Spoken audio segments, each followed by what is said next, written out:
Hay historias que comienzan con una boda de ensueño, con un vestido blanco, música suave y sonrisas verdaderas. Pero esta no es una de esas historias. Esta comienza con una mujer mirando por la ventana de su casa, sintiéndose más sola que nunca, mientras su esposo está en la habitación de al lado.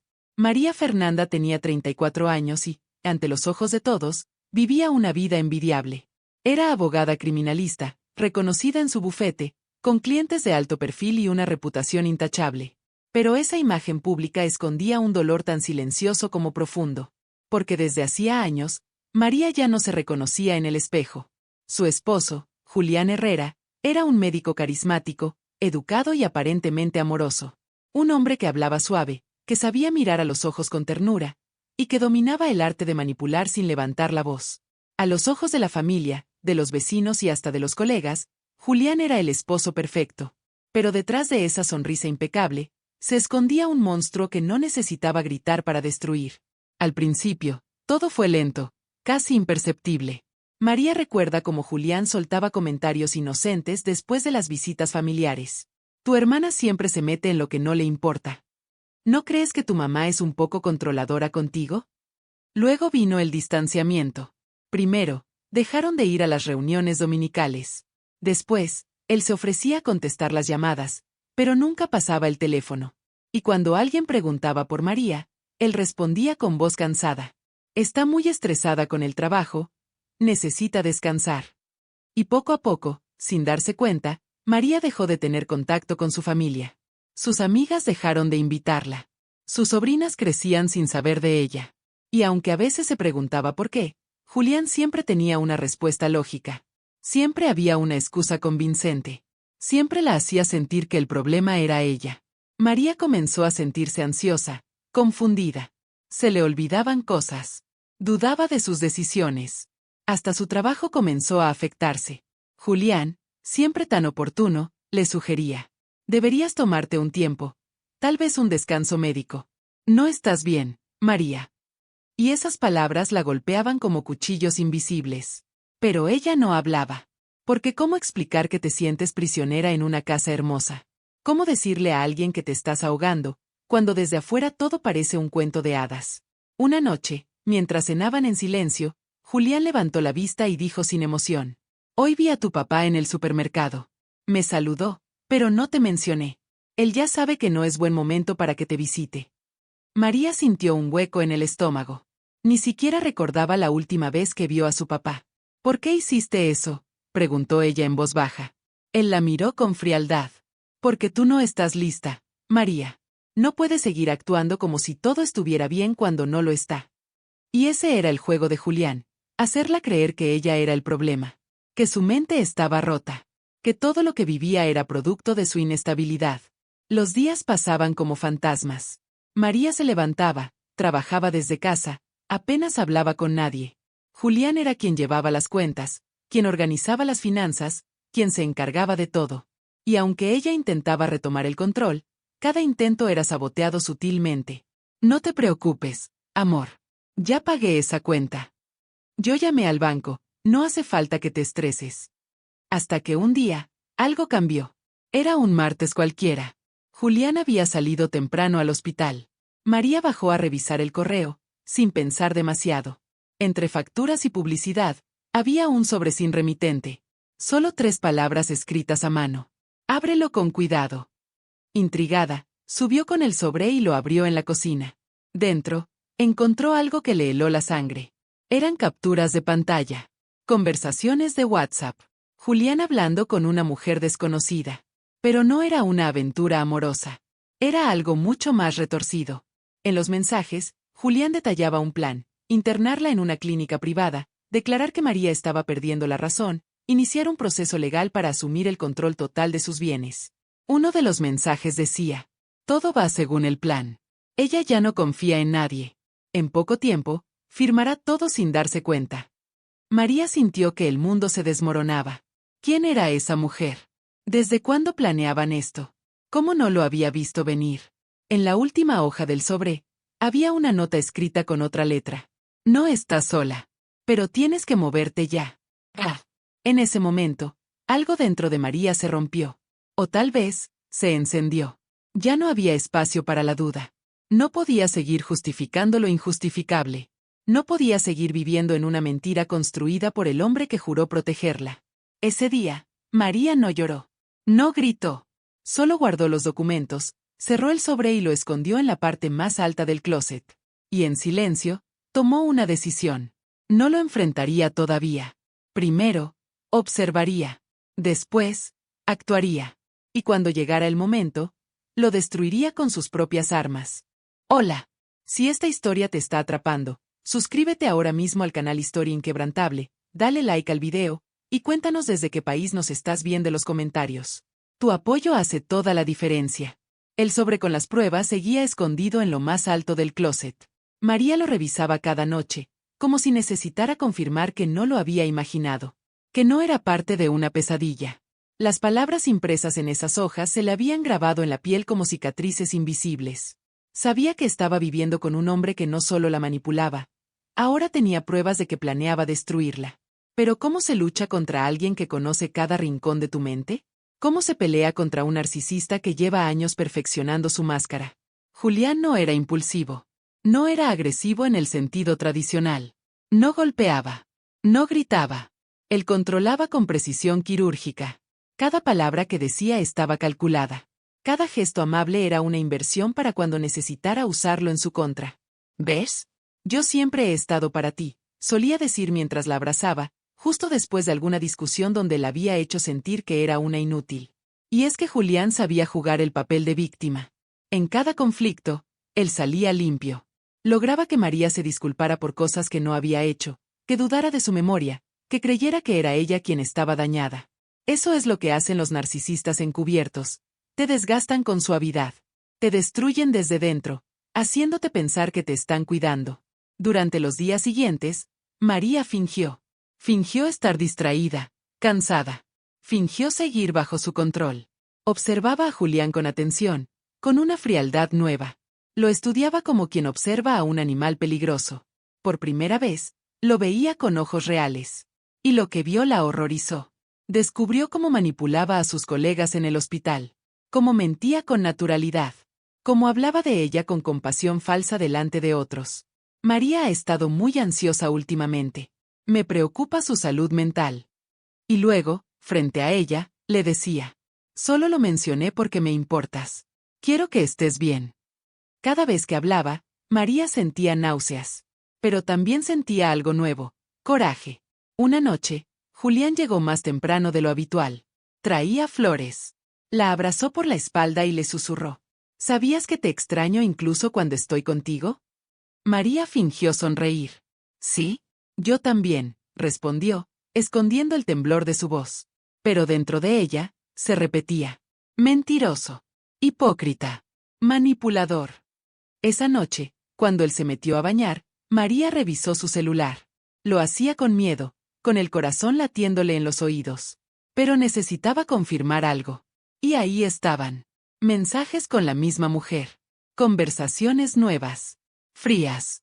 Estratégicas. Ya casi está lista. Ella cree que tiene el control. Es cuestión de días. Y otro mensaje, más perturbador aún. El abogado dice que con la firma de ella bastará. Hay que debilitarla un poco más. María sintió que la sangre le abandonaba el cuerpo. Él hablaba de debilitarla. Como si fuera un objeto. Un estorbo. Volvió a guardar el celular y respiró profundo. No podía permitirse colapsar. No ahora. Si se quebraba, él ganaba. Y no iba a darle ese gusto. A la mañana siguiente, fue al mercado sola por primera vez en semanas. Se sintió rara, como una sombra caminando entre la gente. Pero también sintió una chispa de libertad. Compró un cuaderno pequeño, lo escondió en su bolsa y comenzó a escribir. Día por día. Hora por hora. Todo lo que Julián decía. Todo lo que hacía. Cada pequeño gesto. Cada comentario. Estaba armando un expediente. Y no solo eso. Empezó a grabar audios en su celular. Dejaba el teléfono grabando mientras discutían. Escondía una grabadora en su oficina. Necesitaba pruebas. Sabía que, si lo enfrentaba sin algo sólido, él la destruiría. Fue entonces cuando recordó el nombre en la nota. ¿Quién era? ¿Por qué la estaba ayudando? Decidió escribir una carta a mano. No confiaba en su computadora. Sabía que Julián era capaz de espiarla. Escribió solo una frase. Gracias. No confío en nadie. ¿Eres tú quien mandó las capturas? ¿Puedo encontrarte? La dejó dentro de un sobre, escribió as y lo colocó en el buzón, sin sello, con la esperanza de que esa persona pasara de nuevo. Durante días, no recibió respuesta. Pero entonces, una mañana, encontró otro sobre dentro de su bolsa del mandado, como si alguien lo hubiera colocado en secreto. No tenía texto. Solo una memoria USB. María la revisó esa noche. Era un audio. Una voz distorsionada decía: Julián ha hecho esto antes. No eres la primera. Pero puede ser la última si juegas bien tus cartas. No confíes en nadie. Él tiene gente que lo protege. Pero yo también tengo pruebas. Te las iré dando. Solo mantente firme. María lloró en silencio. Por primera vez en años, no se sintió completamente sola. Tenía miedo, sí. Pero también tenía un arma, la verdad. Y estaba dispuesta a usarla. Porque el enemigo dormía a su lado, y había llegado la hora de comenzar a cavar su tumba, lentamente. Mientras Julián seguía creyendo que todo marchaba según lo planeado, María comenzaba a despertar de la hipnosis emocional en la que había estado sumergida durante años. Lo que antes le parecía normal ahora le parecía enfermizo. Las frases que antes la confundían, ahora las leía con claridad. Las miradas de Julián, su tono de voz, sus silencios, ya no la manipulaban. Ahora, la alertaban. Él seguía ejecutando su estrategia con la misma frialdad de siempre. Iba dejando pequeñas trampas, sembrando ideas falsas, preparando el terreno legal para presentar a María como una mujer emocionalmente inestable, incapaz de tomar decisiones financieras o laborales. Amor, olvidaste pagar el recibo otra vez, le dijo una tarde mientras dejaba la hoja del gas sobre la mesa, con tono condescendiente. María sabía perfectamente que había pagado. Él la había distraído ese día con un paseo espontáneo. Creo que deberías ver a alguien. Solo para estar segura de que estás bien, insistía con voz dulce. Pero debajo de esas palabras, lo que realmente decía era: necesito pruebas de que estás perdiendo la cabeza. Y mientras él jugaba a construir una versión distorsionada de ella, María tejía en silencio su defensa. No se trataba solo de protegerse, se trataba de destruir cada una de sus mentiras. Empezó a hacer algo nuevo, actuar como si todavía creyera en él. A veces fingía sentirse confundida, torpe, vulnerable, y cada vez que lo hacía, Julián se relajaba. Bajaba la guardia. Se mostraba más auténtico. Más cruel. Una vez la encontró sentada en la cocina con la mirada perdida y le dijo: si no puedes con esto, puedo ayudarte a tomar decisiones por ti. Solo necesitas firmar aquí. Le extendió un papel. Era un poder legal. María lo miró con los ojos llenos de lágrimas fingidas. ¿Tú crees que eso me ayudaría?, susurró. Claro que sí. No quiero que sufras más, respondió él con una sonrisa perfectamente calculada. Ella no firmó. Dijo que lo pensaría. Lo dobló y lo guardó. Esa hoja sería otra prueba más en su expediente secreto. Cada noche, María revisaba su plan. Ahora tenía varias grabaciones, capturas de pantalla, documentos con fechas alteradas que Julián había falsificado. Tenía incluso una copia de un correo que él le envió a un abogado donde decía: María ya no razona con claridad. Su familia está de acuerdo en que necesita apoyo profesional. Mentira tras mentira, todo estaba siendo documentado. Pero María sabía que no bastaba con pruebas. Necesitaba aliados. Personas que dieran testimonio de lo que él era capaz de hacer. Y ahí es donde entró en juego algo inesperado. Una llamada de una mujer desconocida. ¿María Fernanda? Soy Camila. ¿Camila? Yo también fui pareja de Julián. Hice lo que te está haciendo. El corazón de María se detuvo por un segundo. ¿Cómo conseguiste mi número?, preguntó con desconfianza. Alguien me contactó. No sé su nombre. Solo me mandó un mensaje diciendo que tú estabas en peligro y que necesitabas escuchar mi historia. Camila le contó que había estado con Julián hace años. Que la había aislado, la había hecho firmar documentos bajo presión emocional, que incluso la había amenazado con quitarle a su hijo si hablaba. Me costó años recuperarme. Pero cuando vi tu nombre, supe que tenía que hacer algo. María la escuchó en silencio. Las piezas comenzaron a encajar. Julián no solo era un manipulador. Era un depredador emocional. Un hombre que perfeccionaba su método con cada víctima. Y ahora, ella era su nuevo blanco. Después de esa llamada, María ya no tenía dudas. Lo que estaba viviendo no era un error de pareja. Era un patrón. Un mecanismo frío y calculado. Y ella no iba a permitir ser otra estadística más en la lista de mujeres destruidas por un narcisista con bata blanca. Esa noche, mientras Julián dormía profundamente a su lado, María escribió en su cuaderno: «Estoy lista. La guerra empezó. Y no pienso perder». El enemigo pensaba que tenía todo bajo control. Pero no contaba con una cosa: el momento en que la víctima deja de tener miedo y empieza a usar la verdad como arma. María ya no era la mujer rota que él había moldeado. Ahora era una estratega, una mujer decidida, una sobreviviente convertida en cazadora. Y Julián estaba por descubrirlo de la peor manera. Los secretos que Julián había enterrado durante años empezaban a salir a la superficie, y uno por uno, estaban cayendo en manos de María. Después de la llamada de Camila, algo se encendió dentro de ella, una necesidad de conocer toda la verdad. No solo lo que él había hecho a ella, sino también lo que había hecho antes, con otras. Y aunque le dolía en el alma confirmar lo que ya intuía, necesitaba hacerlo. Porque mientras más información tuviera, más poderosa sería su contraofensiva. Esa misma semana, María le pidió a una colega del trabajo que conocía bien los registros legales y podía ayudarle discretamente a buscar archivos públicos. Y la respuesta no tardó en llegar. Entre los datos, aparecía una denuncia por violencia emocional interpuesta por una mujer hace 8 años en Monterrey, Camila Ríos García. La denuncia fue retirada días después. María le escribió de inmediato. Camila respondió con una nota de voz que parecía salida de un testimonio de horror. Me hizo creer que yo era una madre inestable. Dijo que podía quitarme a mi hijo si no firmaba la custodia temporal. Me llevó con un terapeuta que él mismo había elegido. Me aisló de mis amigas.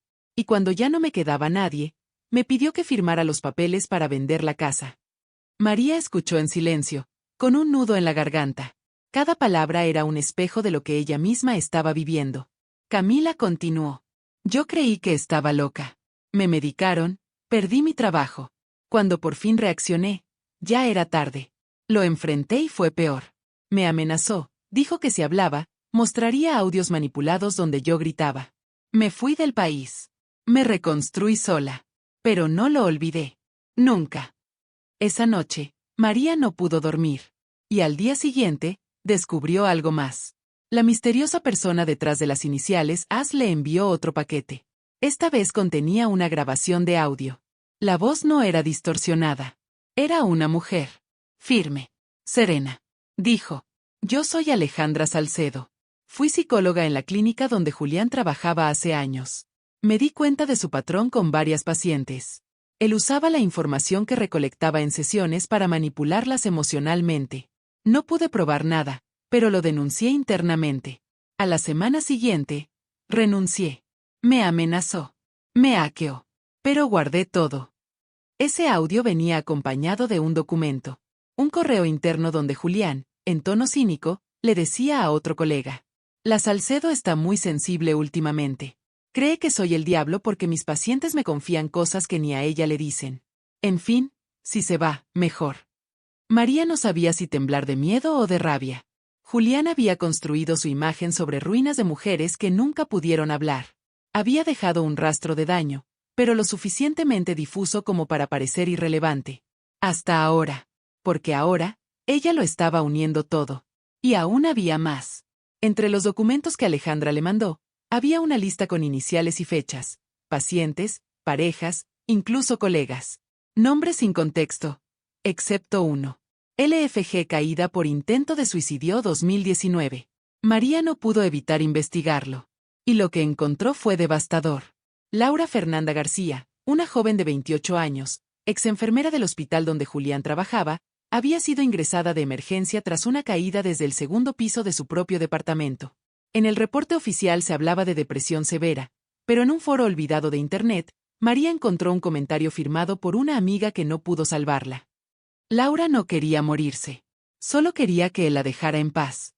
Le quitó todo. La hizo sentirse basura. Y cuando ella lo amenazó con contar la verdad, la acusó de loca. Después de eso, ya no fue la misma. María cerró la computadora. Lloró. Sintió rabia. Sintió asco. Y sobre todo, sintió una responsabilidad que no podía ignorar. Tenía que exponerlo. Julián no era solo su verdugo. Era un depredador emocional en serie. Y si no lo detenía, lo seguiría haciendo. Pero eso no era todo. Esa misma noche, mientras fingía ver una serie en el sofá con él, Julián comentó en voz baja. ¿Sabías que la gente débil siempre termina autodestruyéndose sola? Lo único que hay que hacer es empujarlos un poquito. María lo miró de reojo. ¿A qué te refieres? Él sonrió sin verla. A nada. Pensamientos sueltos. Olvídalo. Pero María no olvidó. Cada palabra dicha por él era una confesión. Cada frase, una pista de su verdadera naturaleza. Julián no solo la quería controlar. Quería aniquilarla emocionalmente. Hacerla dudar de sí misma al punto de que fuera ella quien firmara su sentencia. Y eso no iba a pasar.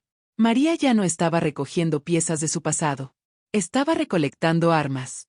Su historia ya no era una tragedia. Se estaba convirtiendo en una trampa. Una muy bien tejida. Una de la que él no saldría caminando. Porque el pasado que él creía enterrado, estaba despertando. Y venía por él. A veces, el mayor error del depredador no es su crueldad, sino su exceso de confianza. Julián, tan meticuloso, tan cuidadoso, tan experto en manipular, cometió el error de creerse invencible. Pensó que María seguiría atrapada en la telaraña que él mismo había tejido. Pensó que tenía todo bajo control. Y ese pensamiento fue el principio de su caída. María ya no reaccionaba con miedo. Ahora reaccionaba con estrategia. Sabía que cada paso debía parecer natural. Que no podía mostrar sus cartas antes de tiempo. Así que se convirtió en actriz. Le sonreía a Julián, se dejaba abrazar, fingía estar agradecida por su apoyo. Y mientras tanto, su red de aliados crecía en silencio. Camila, Alejandra y otras 2 mujeres que habían vivido abusos emocionales por parte de Julián se unieron al plan. Cada una aportó algo: testimonios, documentos, correos, fotografías, fechas, nombres. María estaba armando no solo una defensa, sino un caso real.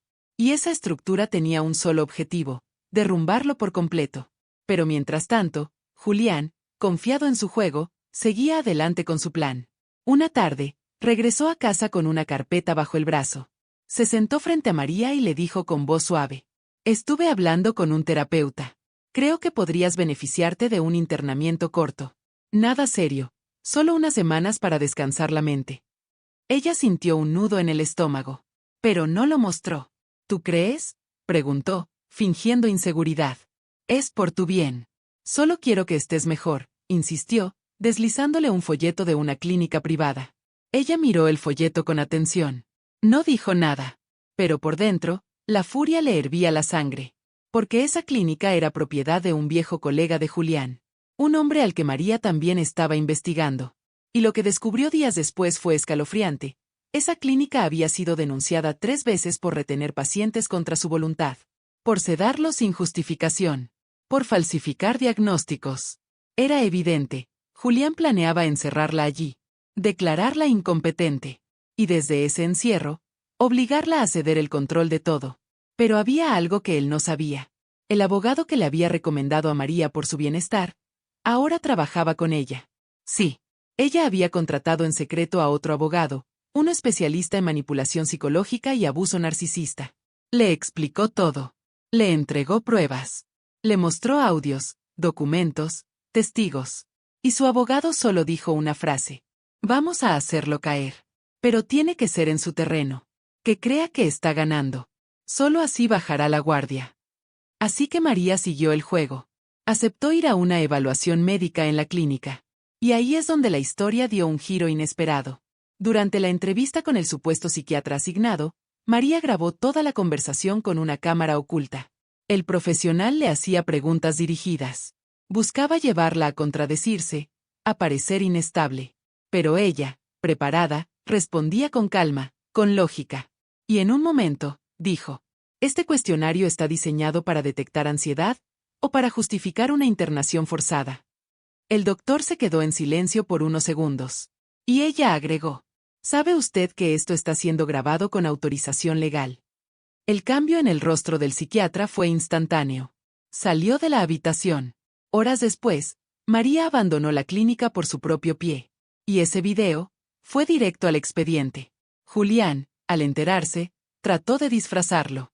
Le dijo que solo era una evaluación, que la clínica no era lo que él pensaba. Te juro que no sabía que hacían ese tipo de cosas, dijo, actuando con indignación. Pero María ya no lo escuchaba con los mismos oídos. Cada palabra era un intento fallido de cubrir su mentira con otra. Y fue entonces cuando Julián, sin saberlo, se expuso aún más. Una noche, discutieron por una tontería. María había cambiado el lugar de los cubiertos. Julián perdió el control. Se levantó bruscamente, le gritó, le dijo que estaba harta, que nadie la soportaba. Ni tu propia familia te quiere. ¿O ya se te olvidó por qué dejaste de hablarles? María lo grabó todo. No reaccionó. Solo bajó la cabeza, como si estuviera derrotada. Pero en cuanto él salió de casa al día siguiente, ella tomó el archivo de audio, lo editó con fecha y hora, y lo anexó al expediente que estaba construyendo. Julián, el cazador, comenzaba a sentirse tan seguro, que ya no cuidaba sus pasos. Creía que había ganado, que María estaba rota, que nadie la creería. Pero la verdad era otra. Cada palabra que decía, cada grito, cada insulto, cada gesto controlador, se estaba volviendo evidencia. Y en silencio, sin necesidad de levantar la voz, María tejía la red que lo iba a atrapar. Porque cuando el cazador se siente invencible, es cuando está más cerca de caer en su propia trampa. Hay personas que viven tanto tiempo dentro de una mentira, que terminan creyendo que es verdad. Julián era una de ellas. Había construido una imagen tan perfecta, tan cuidadosamente pulida, que hasta él mismo se había convencido de ser el hombre ejemplar, esposo paciente, médico brillante, víctima constante de mujeres emocionalmente frágiles. Pero detrás de esa máscara, solo había manipulación, control y un narcisismo profundo, de esos que devoran en silencio. Lo que Julián no imaginaba, era que las consecuencias de sus actos ya estaban en movimiento, y que esa red de engaños, tejida por años, empezaba a deshilacharse. Y no por accidente, sino porque María, con una calma quirúrgica, estaba jalando cada hilo hasta dejarlo expuesto. Una tarde cualquiera, mientras Julián preparaba una copa de vino, recibió una notificación en su celular. La abrió con el ceño fruncido. Era un correo del Consejo Médico Nacional. Un aviso. Se había iniciado una queja formal en su contra, respaldada por testimonios de 2 excolegas, una paciente y una expareja. María lo observó desde el marco de la puerta mientras leía. Su rostro se tensó. ¿Estás bien?, preguntó con fingida preocupación. Él levantó la mirada, confuso. Sí, solo asuntos del hospital, murmuró, intentando disimular. Pero por dentro, algo se quebró.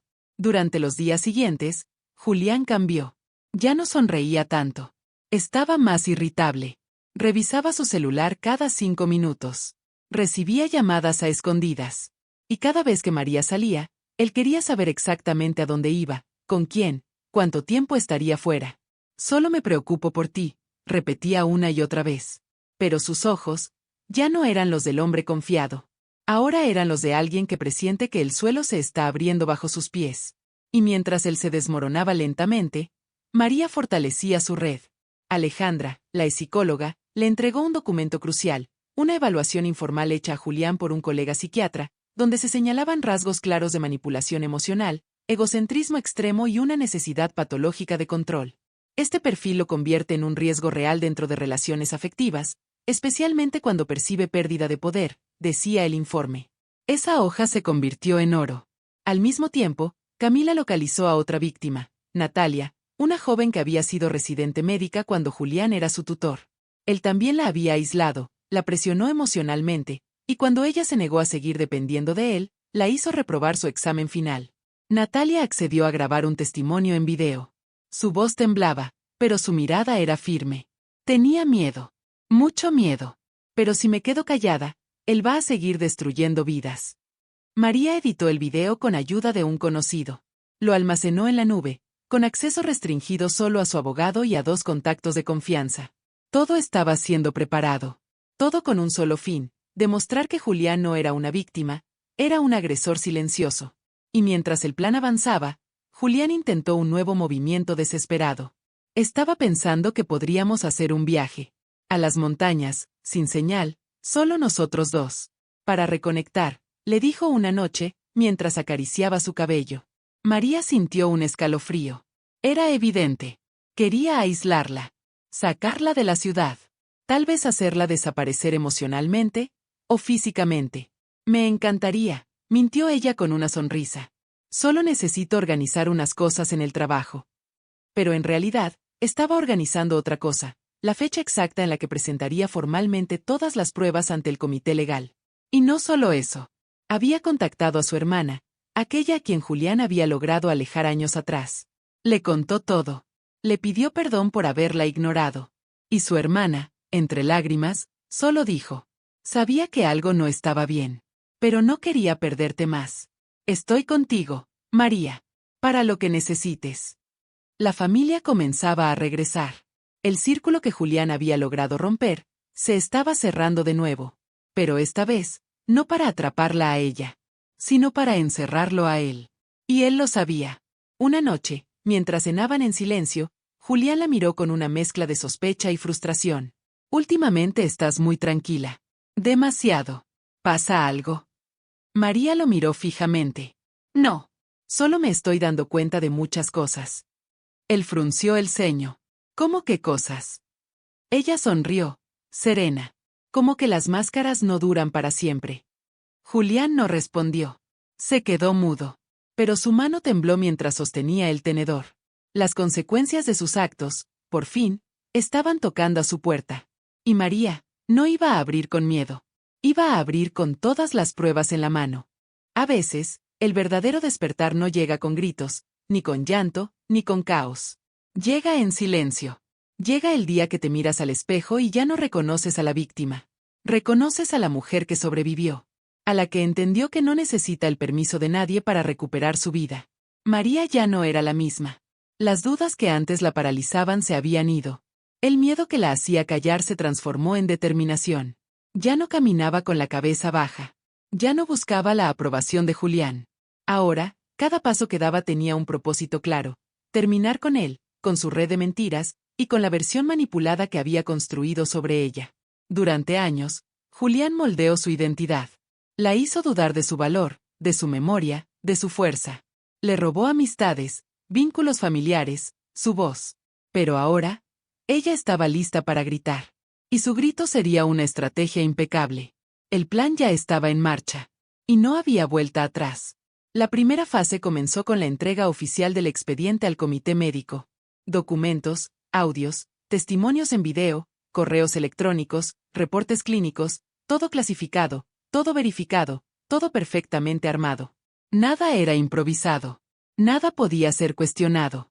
Su abogado le advirtió: esto puede costarle su licencia médica, ¿está segura? María no titubeó. Estoy segura. Lo que me costó a mí fue mi vida entera. Es hora de recuperar lo que queda. La segunda fase fue más personal. María organizó una comida familiar en casa de su hermana, después de años sin reunir a todos. Julián no fue invitado. Él pensaba que ella estaría en un retiro espiritual, uno que supuestamente él mismo había sugerido para ayudarla a equilibrar su mente. Pero mientras él creía que ella estaba aislada, en realidad, María estaba rodeada de las personas que él había logrado alejar. Les habló a todos. Les mostró la verdad.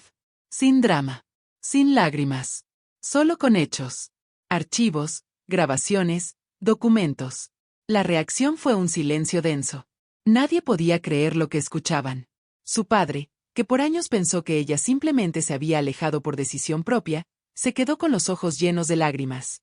Perdón por no buscarte más, dijo él, con la voz rota. Y su madre, con el rostro desencajado, solo murmuró: nos hizo creer que tú ya no nos necesitabas. María no los culpó. El nivel de manipulación de Julián había sido quirúrgico. Él no solo la había alejado, los había convencido a todos de que el distanciamiento era lo mejor para ella. Un corte emocional limpio, pero falso. Ahora la red emocional que él rompió comenzaba a reconstruirse. Y con cada abrazo, con cada mirada, con cada aquí estamos para ti, María se hacía más fuerte. La tercera fase era la más peligrosa. Enfrentarlo. No con rabia. No con gritos. Con poder. Había coordinado una reunión en casa, en la que estaría presente un notario, su abogado y una cámara encendida. Julián creyó que era para hablar de la venta del departamento, una estrategia que él mismo había propuesto semanas atrás, como parte de su plan para deshacerse de bienes comunes y forzar la separación legal de bienes. Pero cuando entró, se encontró con algo distinto. En la mesa había documentos, carpetas, una laptop encendida, y silencio. ¿Qué es esto?, preguntó, desconfiado. María, serena, respondió. Esto es lo que construiste con tus mentiras. Y hoy, lo vas a ver completo. Uno a uno, reprodujeron los videos. Leyeron los correos. Escucharon los audios. Le mostraron testimonios de sus víctimas. Lo enfrentaron con las fechas, con los nombres, con las firmas. Julián trató de defenderse. Al principio, con cinismo. Todo esto es falso. Después, con nerviosismo. Esto es una campaña en mi contra. ¿Quién te metió estas ideas? Y finalmente, con rabia. Tú estás enferma. No sabes lo que estás haciendo. Pero ya nadie le creía. Su máscara cayó. El notario certificó la entrega formal de las pruebas. Su abogado le notificó que se estaba abriendo una denuncia penal por abuso emocional y fraude patrimonial. El consejo médico sería informado oficialmente. Y Julián, por primera vez en su vida, no supo qué decir. María lo miró a los ojos, con firmeza. No tienes idea de lo que me costó llegar hasta aquí. Pero ahora entiendo que lo que tú hiciste no fue amor. Fue control. Fue violencia disfrazada. Y por eso, no solo vas a perderme. Vas a perderlo todo. Julián salió de la casa tambaleándose. No gritó. No amenazó. Solo bajó la cabeza.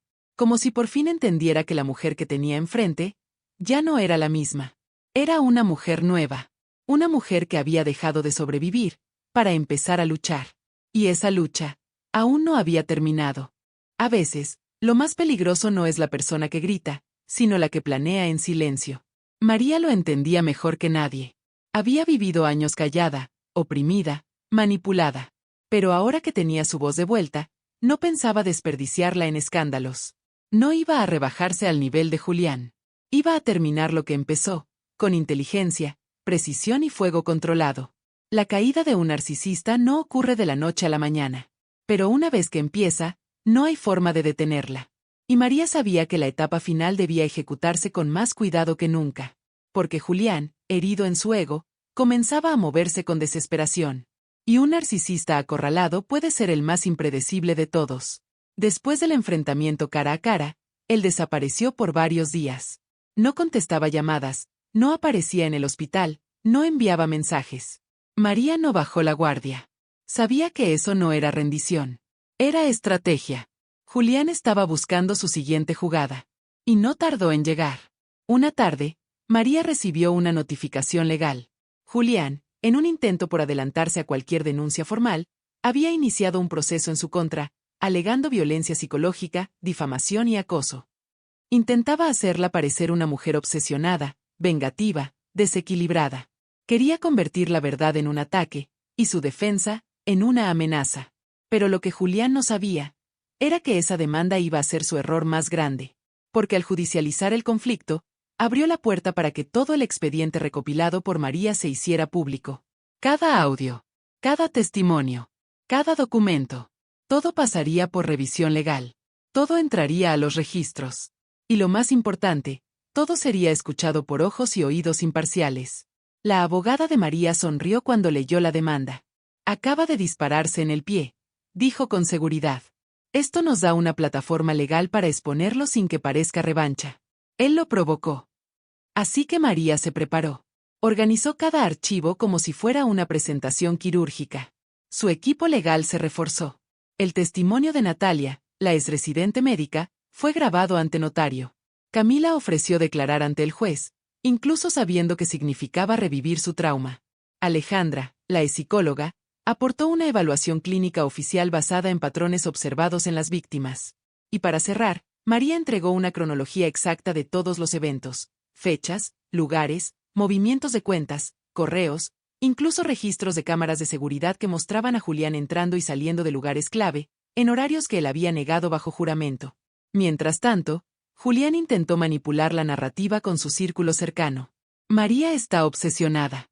No aceptó que la relación terminó. Me está difamando porque no quiso firmar el divorcio, decía a quienes todavía le creían. Pero esa versión no duró mucho. Una ex colega del hospital, que en el pasado había defendido a Julián públicamente, recibió un mensaje anónimo. Contenía un fragmento de audio donde él decía, riendo: Las mujeres son fáciles de moldear. Solo hay que saber dónde apretar. María ya está lista para firmar todo. Esa mujer, indignada, decidió testificar también. Y con eso, el castillo de naipes comenzó a temblar. Pero María no quería solo destruir su reputación profesional. Quería exponer su método.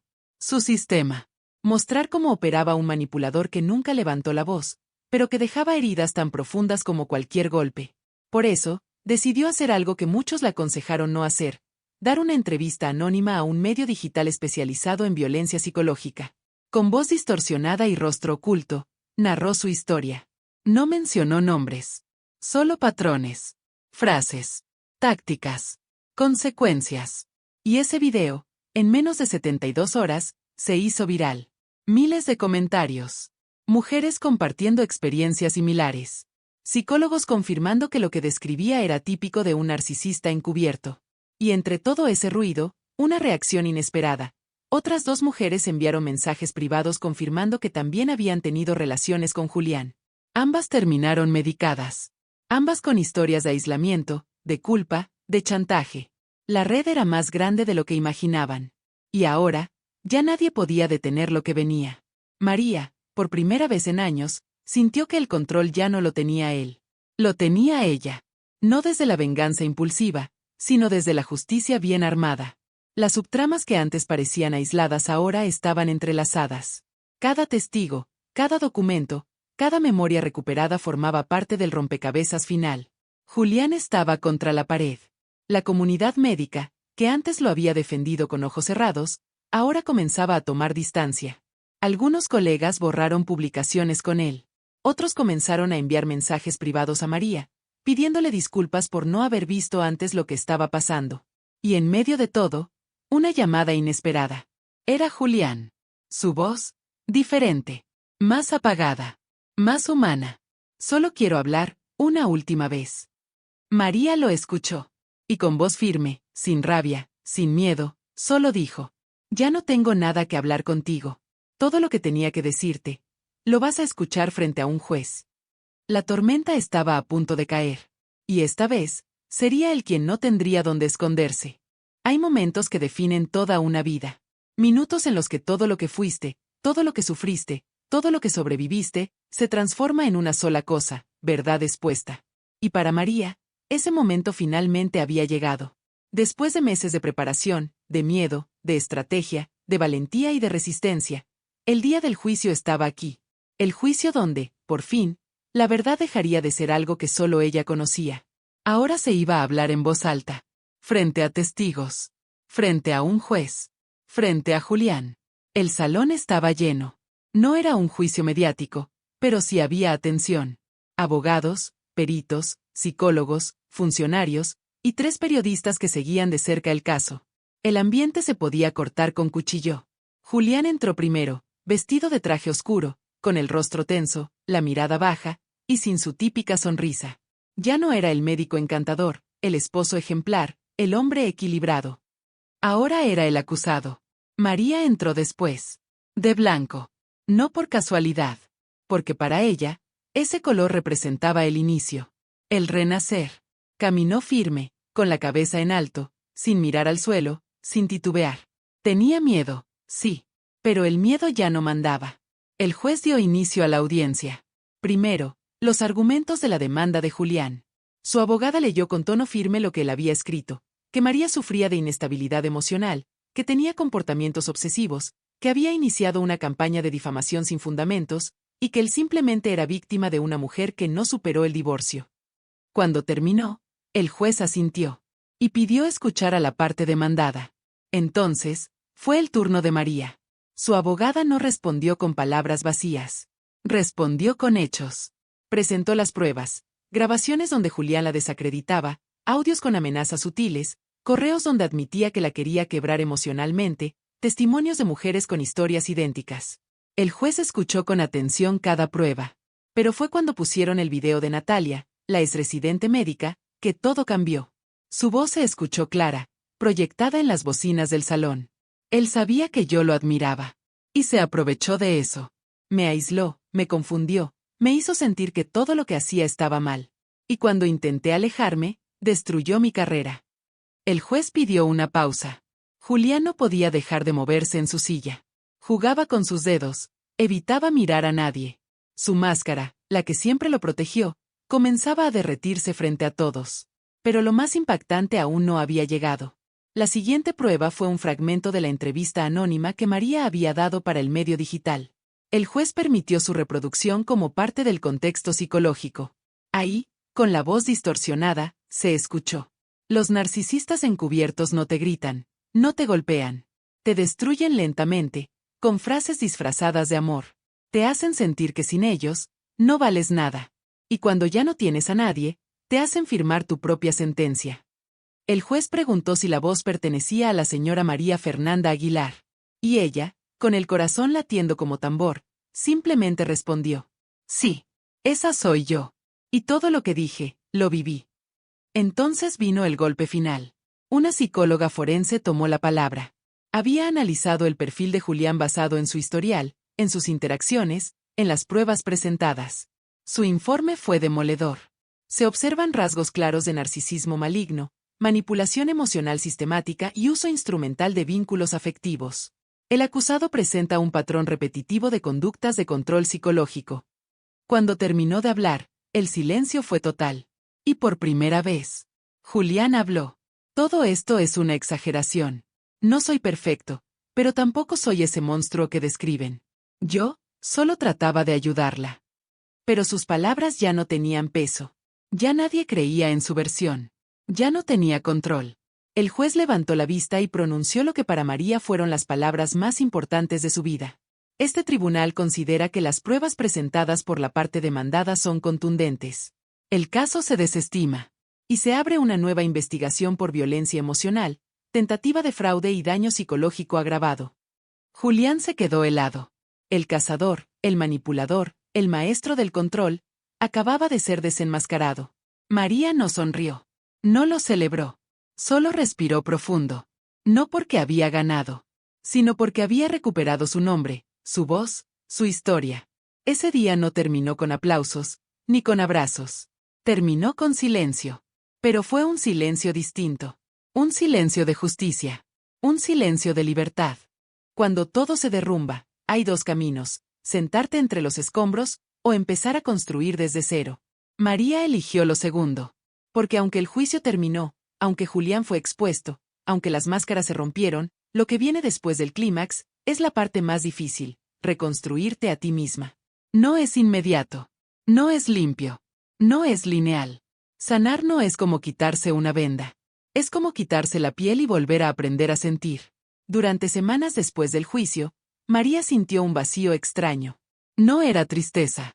Tampoco era felicidad plena. Era una mezcla rara de alivio, cansancio profundo y una pregunta que la rondaba. ¿Quién soy ahora que ya no tengo que defenderme? Porque el proceso fue tan intenso, tan largo, tan brutal, que se había acostumbrado a vivir en modo combate. A analizar cada palabra. A dudar de cada gesto. A mirar sobre el hombro. Y ahora que la amenaza ya no estaba, su cuerpo seguía reaccionando como si el peligro continuara. Tuvo insomnio. Tuvo ataques de ansiedad. Despertaba en medio de la noche creyendo que todo había sido un sueño. Que Julián seguía ahí. Que nada había cambiado. Pero poco a poco, fue comprendiendo. El cuerpo también necesita tiempo para desaprender el trauma. Así que se dio permiso para parar. Para llorar. Para respirar. Para mirar su reflejo y decir: sobreviviste. Pero ahora, te toca vivir. Retomó su trabajo como abogada. No fue fácil. Había estado meses fuera, algunos la miraban con pena, otros con morbo. Pero hubo uno que la miró diferente, su jefe directo. Te admiro, le dijo. No por lo que pasaste, sino por cómo lo enfrentaste. Y eso bastó para que supiera que sí, que podía volver. Que su historia no era un peso. Era una armadura. Y también una espada. Con el tiempo, empezó a dar charlas en universidades, invitada por colectivos feministas y asociaciones contra la violencia emocional. Al principio se sentía nerviosa. Le temblaban las manos. Pero cuando veía las miradas del público, cuando escuchaba a otras mujeres decir "a mí también me pasó", entendía que su historia era más grande que ella.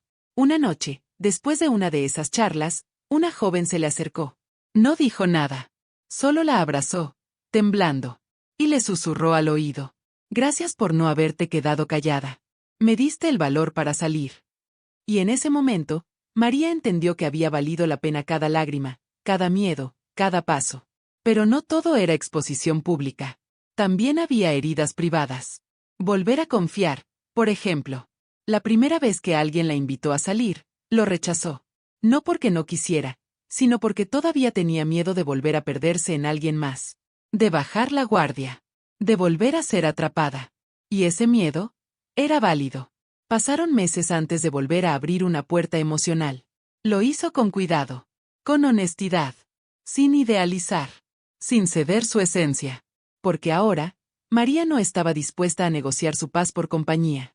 También reconstruyó sus relaciones familiares. Volvió a ver a sus padres con frecuencia. Reuniones sencillas, charlas largas, miradas de complicidad que antes habían sido robadas por la manipulación. Con su hermana, el vínculo fue aún más poderoso. Habían perdido años, pero no perdieron el amor. Se hablaban a diario. Se acompañaban. Y un día, entre risas y lágrimas, su hermana le dijo: «Julián creyó que te había quitado todo. Pero lo único que logró fue que volvieras más fuerte». Y tenía razón. Julián, por su parte, enfrentaba múltiples procesos. Su licencia médica estaba suspendida. Su reputación destruida. Su red de contactos se desmoronaba. Algunos decían que se había mudado. Otros, que había entrado en terapia. María no quiso saber más. No porque lo perdonara, sino porque su historia ya no giraba alrededor de él. Él era un capítulo. Oscuro, sí. Doloroso, también. Pero ya no era el centro del libro. La vida siguió. Diferente. Sí. Con cicatrices, con memoria, con reservas. Pero también con nuevas posibilidades. María no volvió a ser la misma. Se convirtió en alguien más consciente, más fuerte, más libre. Y entendió algo fundamental. A veces, hay que atravesar el fuego, para recordar de qué estás hecha. Los finales no siempre vienen con música de fondo, ni con frases de película. A veces, los verdaderos finales llegan en forma de calma. De una respiración profunda al despertar. De una tarde sin sobresaltos. De una noche en la que por fin, duerme sin miedo. Han pasado 2 años desde que María enfrentó a Julián ante un juez. 2 años desde que las pruebas hablaron más fuerte que los discursos manipuladores. Desde que su verdad se impuso sobre la máscara perfectamente pulida del hombre que la quiso destruir en silencio. Hoy, su historia no vive en el pasado. Vive en su presente. En su manera de caminar. En la forma en que se mira al espejo. En cómo defiende sus límites. En cómo elige sus batallas. Porque sí, María cambió. Pero no como él quiso. No se volvió frágil. No se rompió.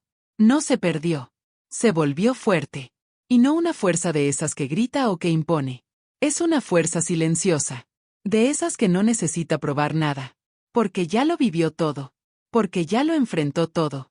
Porque sobrevivió, y no solo eso, floreció. Hoy, María es conferencista invitada en foros sobre violencia emocional. Es mentora de mujeres que están saliendo de relaciones con agresores encubiertos. Colabora con ONGs que brindan ayuda legal y emocional a víctimas de abuso psicológico. Su historia se ha contado 1000 veces, sí, pero ninguna como cuando ella la dice en sus propias palabras. Porque nadie puede robarte tu historia cuando decides contarla con verdad. Pero incluso ahora, cuando todo parece en orden, hay días en los que el pasado toca la puerta. Un olor. Una canción. Una frase. A veces, el miedo intenta regresar. Y ella lo permite. No lo niega. Lo mira. Lo reconoce. Y luego le dice: «Ya no tienes poder aquí». Eso también es sanar. No borrar el dolor, sino aprender a convivir con él sin que te gobierne. María volvió a enamorarse. No fue inmediato. No fue mágico. No fue de cuento. Fue real. Con límites. Con respeto. Con acuerdos claros. Alguien que no intentó salvarla, ni cambiarla, ni controlarla, sino acompañarla. Y eso, para alguien que fue prisionera emocional, es libertad pura. Pero lo más importante no está en lo externo. Está en ella. Porque hoy, María ya no se cuestiona si es suficiente. Ya no camina sobre huevos. Ya no pide permiso para existir. Hoy, María se permite sentir sin culpa. Elegir sin miedo. Brillar sin pedir disculpas. Y si algo aprendió de todo este camino, es que la violencia que no deja marcas en la piel, sí deja heridas profundas en el alma. Pero también entendió que esas heridas, cuando se cuidan, cuando se sanan, se convierten en cicatrices. Y las cicatrices no son debilidad. Son la prueba de que luchaste, de que saliste, de que estás viva.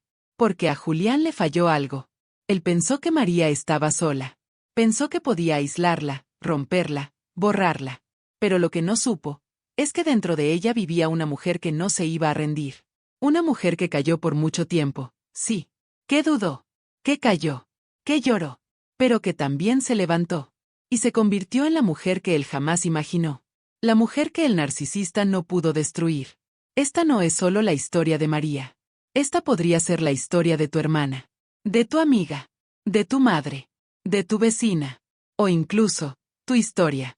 Porque la violencia emocional no siempre deja moretones. No siempre aparece en los titulares.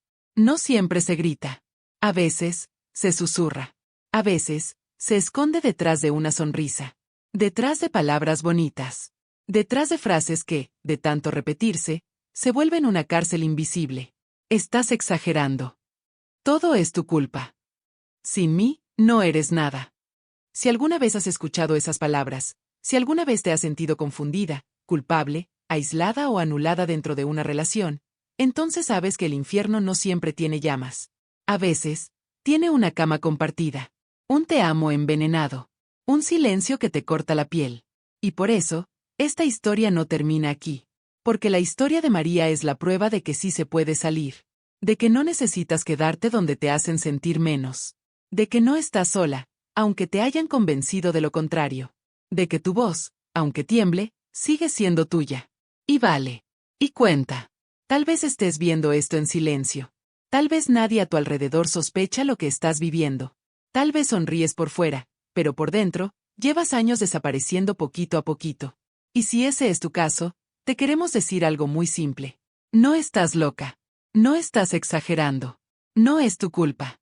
Tú mereces amor sin miedo. Presencia sin control. Compañía sin manipulación.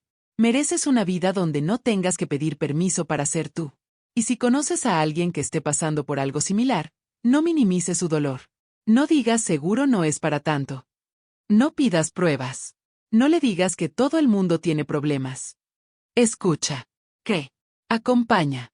A veces, lo que más necesita una persona atrapada en una relación tóxica, es una sola voz que le diga, yo sí te creo. Porque una palabra puede ser una llave. Una conversación puede abrir una puerta. Y una historia, como la de María, puede despertar a quien lleva años durmiendo con el enemigo. Si esta historia te movió, si te hizo pensar, si sentiste algo mientras la escuchabas, no la dejes pasar. Comenta aquí abajo qué lección te deja esta historia, qué parte fue la que más te tocó, o simplemente que crees que es esencial para cualquier ser humano aprender cuando se trata de relaciones y autoestima. Tu comentario puede ser ese mensaje que alguien necesita leer hoy. Y si quieres que esta historia llegue a más personas, dale like al video, compártelo con alguien que lo necesite, y suscríbete al canal. Aquí, cada historia tiene un propósito, no solo conmoverte, sino despertarte. Porque tu historia también importa. Y si todavía no la has contado, que esta sea la señal que estabas esperando para empezar a escribirla de nuevo. Con dignidad, con verdad y con voz propia.